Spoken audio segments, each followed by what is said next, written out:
Huma, tell me this. Last year, when I spoken to you about Maharani, you told me that between the zombie apocalypse of Army of the Dead and the Bihar politics in Maharani, you find the Bihar politics more scary in your experience. I want to know if that was season one, what was season two like for you? Bigger, better, grittier.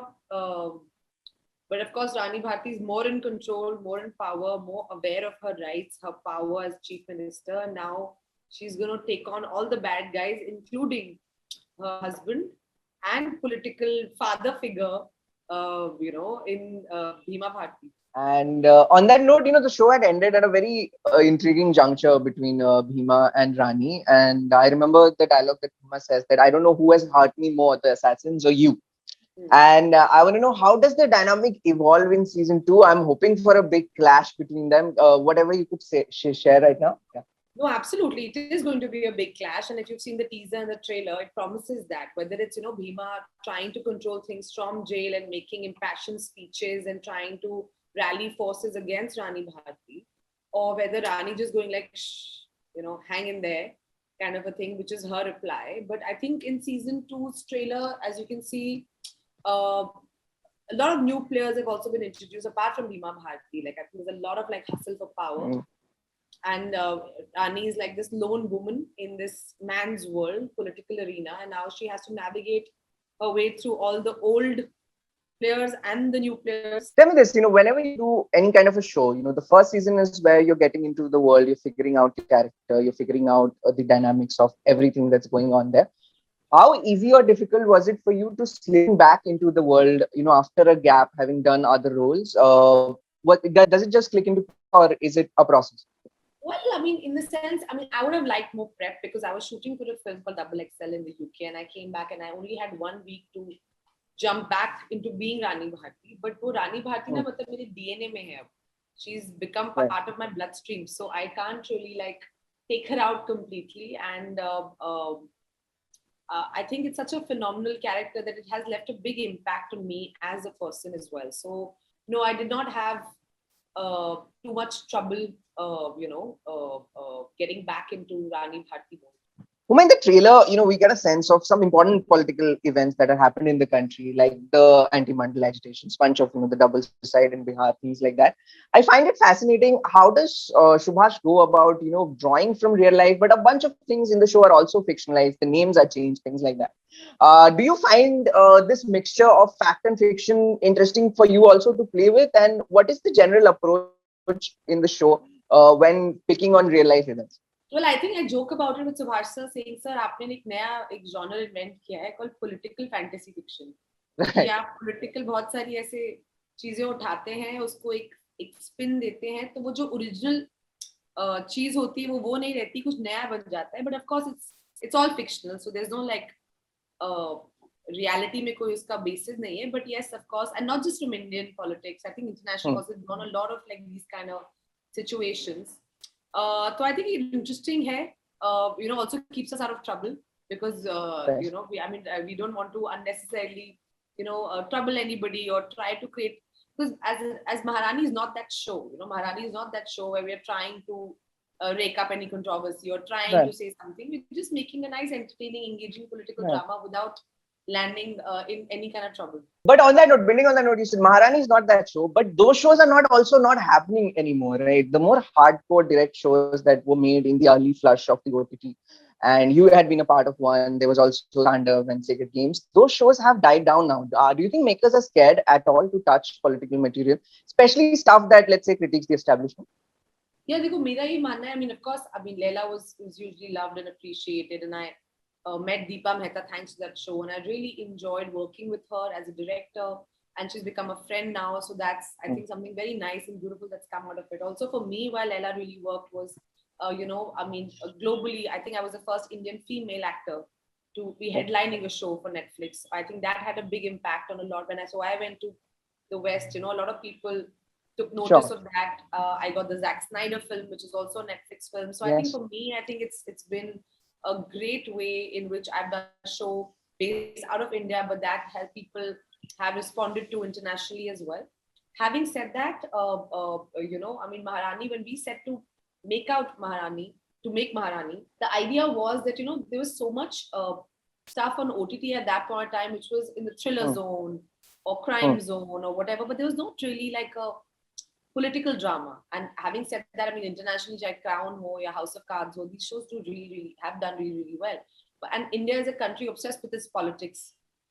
India is a country is obsessed with politics, cricket, and maybe films, but we don't really have a great political show. So for us, the idea was, can we, without being controversial, make a show that a large cross section of people enjoy? Because what was happening, I guess, also in the OTT space, because of too much crime or too much nudity or too much whatever, a big chunk of the family audiences were moving away or not really engaging. And our attempt with Maharani always was keep, okay, maybe it won't be the most edgy show in the world, but it'll be a show that housewives, people in B cities, smaller cities will enjoy, watch, and engage with, and it'll be quality entertainment. Do you think there are more ramifications today than before if you're making politically conscious, politically vocal content, or even if actors are speaking and things like that? अब इसका मैं कुछ भी जवाब दूंगी, I'll get into trouble ना. तो क्यों मुझसे ऐसे सवाल पूछ रहे हो that I'll get into trouble? देखो, मैं एक्टर हूँ, मेरा काम है एक्टिंग करना. जो मुझे लाइनें दी जाएंगी मैं पढ़ के एक्टिंग कर दूंगी. पॉलिटिक्स ना तो मुझे समझ आती है, ना तो आई थिंक मुझे इस पे कमेंट करना चाहिए.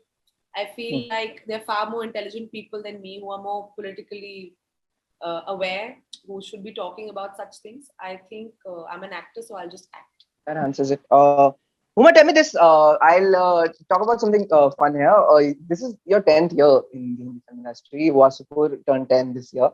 When you look back at your journey, and especially that launch, what do you think what role that film played in shaping your career ahead and giving the direction that you got eventually? Well, 10 years is, it's a landmark here. I mean, honestly, if you asked me when I started my career, that this is how my career would pan out, I wouldn't believe it. When I came from Delhi to Bombay, I just wanted to do one film. मुझे एक film करनी थी कि just to prove कि, I can be part of this world and all of that. But I think everything apart from that has been just icing on the cake, and it's been a really magical journey. Of course, I've had my share of ups and downs and very successful films and not so successful films. But as an actor, I think what I've managed to do for myself, which is kind of like a reflection of the kind of person I am. Like I enjoy films. I genuinely enjoy, and I enjoy all sorts of films. So when I'm watching a film, I'm liking a film for what it is, not what it could be. So I don't like a film कि वो एक particular genre की film है या style की film है या मुझे सिर्फ theatrical picture पसंद है और series पसंद नहीं है. And I feel as an actor, I'm trying to incorporate that love for films I have in my work. So I will do a regional film. Now you can't say regional, but I'll do a pan-India film. I will want to do an international project. I would love to do a series. I would love to do, whatever comes my way, and I'll not restrict myself to a particular platform or genre or language. And this is a very exciting time for me. So I feel like, yes, although it is my 10th year, but it just feels like I'm just starting afresh. I was recently rewatching Wasupur. I must ask, those Ray-Ban glasses, have you ever, did you keep them as a memento or anything from that film? Galti ho gayi, bahut galti. They were so iconic after that. And they were not even real Ray-Bans. They were those nakli walas. They were those fake ones. Yeah, the fake Ray-Bans. So there was those fake Ray-Bans. I wish I had kept them. I did not even know कि उतने popular, iconic हो जाएंगे. I was like, हाँ ठीक, चश्मा ही तो पहनना है. I was so stupid, but I should have kept them. So note to all upcoming actors: just keep something from your first film. You will regret it otherwise later. I'm sure it's lying in some production petty somewhere. So if anybody listens to it, please दे दो यार. Huma, for your upcoming work, there's one title I'm very excited for is Vasan's film Monica, Oh My Darling. Anything you can share at this moment about the film, about the world?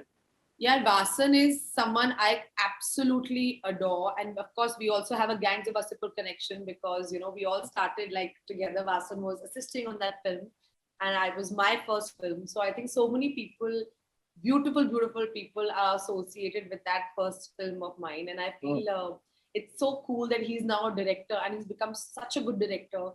And, it's my fortune that I know him. I've known him as a friend all these years. And now finally I got a chance to be directed by him because he's made such a lovely film. And it's a mad, fun, irreverent film from a guy who just loves and breathes cinema. Like Vasan is just all about movies. And I think he's like for me, like, I mean, it's, I know he like, he's a cross between like Sriram Raghavan and Anurag Kashyap. Like, you know, Yeah, right. that for me is Vasan. Like, and I think he's going to make lots of very, very lovely films. And I'm so happy and excited that whenever Monica comes out, it's going to, like, I can't wait for that. Right. Is it fair to call it a black comedy? Like, is that the genre you'll put it in? I think so. You can call it a black comedy. You can call it, it's just irreverent. I don't know how else to say it. Right. It's funny, it's dark, it's witty, it's divinely delicious. Mm. Huma, do you over the years have also developed any kind of a ritual that you do when you're on set? It could be something you do before getting into a shot. Something could be something very random. Is there a ritual do you have? Okay, ये मुझे किसी और ने भी पूछा था, and I was like, you know, somebody asked me in an interview saying some actors use a particular perfume. मैंने कहा ये acting क्यों नहीं कर लेते इतनी मेहनत जब बाकी चीजें में करते हैं. मतलब मुझे मतलब एक्टिंग करने की एक्टिंग क्यों करनी है, मतलब एक्टिंग पे ध्यान दो ना. तो मेरा कोई ऐसा रिचुअल नहीं है. And honestly, मतलब if you ask any of the co-stars I've worked with, I am always laughing, faffing, joking around on set. I'm not like one of those ki, oh, don't talk to me and I need to be in character. No, I think like अच्छे से रहो, normal बात करो. हाँ, मुझे बस just before action में 5 second 10 second अगर आप silence दे दो तो बहुत अच्छा है. You know, that I can get into that zone. But apart from that, I don't really have a ritual or whatever. Just when during the shot, I just think thoda silence is always nice.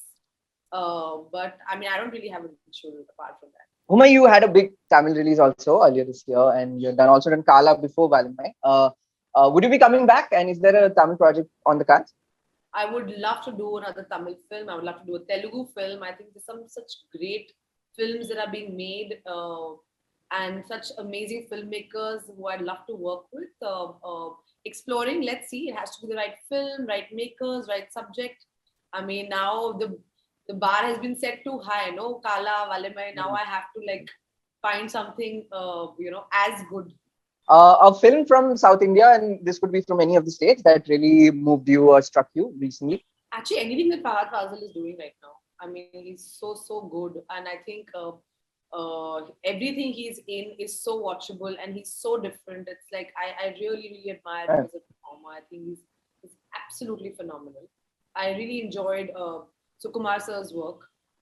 You know, Pushpa and even the earlier films. I think he's a brilliant maker. I'd love to work with.